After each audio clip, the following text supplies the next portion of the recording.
किस्सा आहे छगन भुजबळ यांना पुन्हा शिवसेनेमध्ये घेण्याबाबतचा।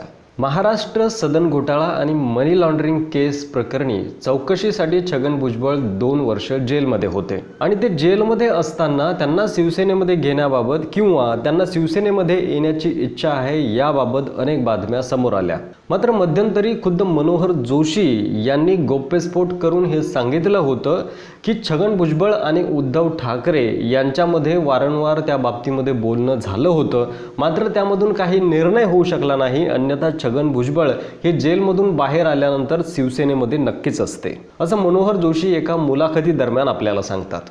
आता निर्णय का होऊ शकला नाही या पाठीमागे उद्धव ठाकरे यांचे सुद्धा काही वैयक्तिक कारणं असतील आणि छगन भुजबळ यांचे सुद्धा काही वैयक्तिक कारणं असतील, ते कारण मात्र समोर आलेले नाहीयेत। त्याचप्रमाणे राज ठाकरे यांना सुद्धा शिवसेनेमध्ये परत घेण्यासाठी मी खूप प्रयत्न केले, मात्र स्वतः उद्धव ठाकरे आणि राज ठाकरे हेच उदासीन होते, त्यामुळे तो प्रयत्न सुद्धा असफल ठरला।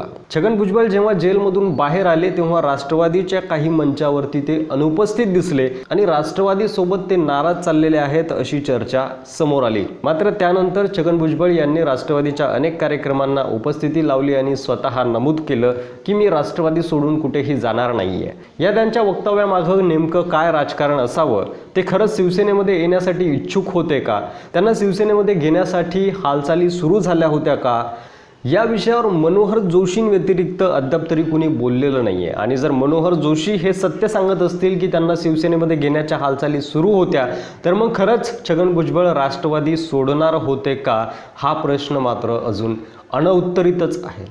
नमस्कार, मी परमेश्वर मेहत्रे आणि तुम्ही पाहत होते मराठी मंडळी, हे आपलं मराठी माणसांचं मराठी चॅनल।